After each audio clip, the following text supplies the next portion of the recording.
So Jacob, we actually have a good question here that just came in. Seems like you need business context to tell an effective story for security. How do you get the business context? Correct. I agree. So there's two contexts that I think that matter for telling the story. One of them is attacker context. How do you take the different techniques that an attacker does and string them together to tell a story of what an attacker does? Disparate signals that we get are no longer meaningful enough for our SOCs to be able to act fast. If we can string things together and say this is the one attack happening across 20 different security controls, then you can act fast enough to actually stop the damages from occurring. That's easier said than done, to be fair. The second part is business context. It goes back to the asset inventory, right? It goes back to the fundamentals. Again, not easy to achieve.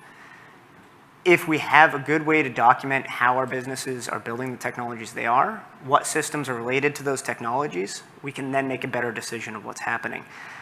It's really challenging, though, and it goes back to that alignment now at the executive level of, is security in the decision-making process, at least in the room listening, as new offerings are launched, as Zero Trust is implemented, do we know what's coming down the pipeline? If I know, I can then say, I need this knowledge to be able to make a decision on if we're breached or not. And I just want to highlight that last point that you made, because many years ago, one of the Wall Street Technology Association board members handed me the simplest and best maturity model I've ever seen for cybersecurity, so I will resurrect it here. We have a 4-tier maturity model at Nemertes, which is unprepared, reactive, proactive, and anticipatory, fairly self-explanatory. Unprepared is if the cybersecurity folks are chasing after the business folks going, guys, tell me what you're up to, and they really won't talk about that. If anyone's read the Phoenix Project, that is an example of unprepared. Reactive is business comes to cybersecurity and says, we're doing this. By the way, make it secure. Proactive is the cybersecurity person is working collaboratively with the business, and anticipatory is the cybersecurity person is actually giving strategic guidance about, hey, it's great that we're moving to blockchain, but what are we going to do when quantum cryptography comes along and breaks blockchain? So, I think that's an excellent point to highlight. I've chewed up a bunch of your Q&A time. So once it said, hang on. Oh, one slide, all right, whoever's being snarky here. One slide said disparate data. Is that the same as disparate data? Copy editing. Depends which version of English you're using, I guess. Yeah. There you go, right answer. The slides have to go through 3 reviews before they get there. I don't know. Yeah, whatever. Thank you. I focus on the technology, not the spelling. Thank you for copy editing. And seriously, okay, on the topic of data, how would you manage data any differently on-prem versus on the cloud? It depends a little bit about how your business views cloud data storage.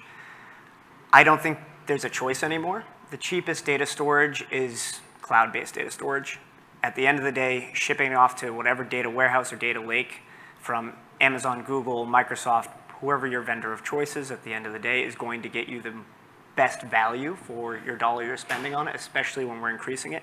It's easier to get on-prem data into a cloud-based storage than it is to get cloud data into an on-prem, in my opinion. Again, that's an opinion, though.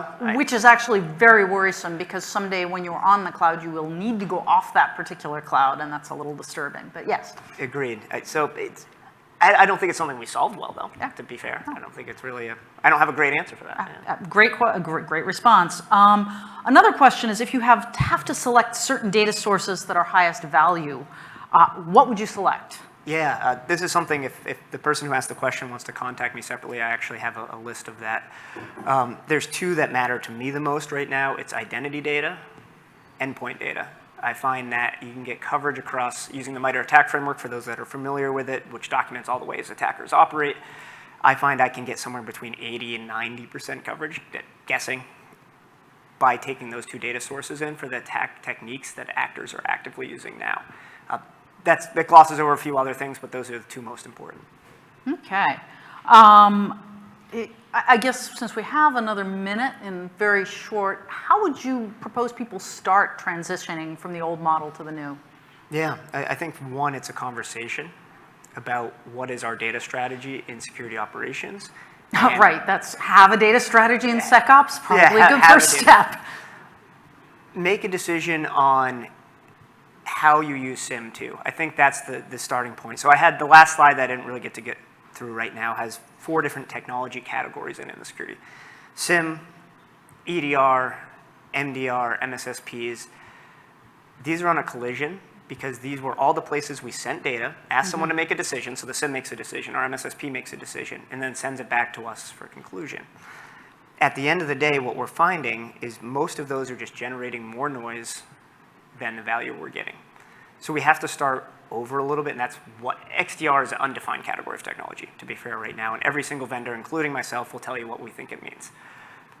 But at the end of the day, it means let's make a better way to make a decision on what data we collect, how we collect it, and how we're going to take action on it, and that's what we need to start the conversation on. It's no longer to send logs to a SIM, write a bunch of rules, and hope you're getting the right thing out. It's not working for anyone. It's not working for MSSPs. Some MSSPs are evolving in a great way to solve that, but yeah, it's a conversation. It's not an easy answer, to be fair. Thank you very much. Appreciate it. Thank you for sponsoring as well.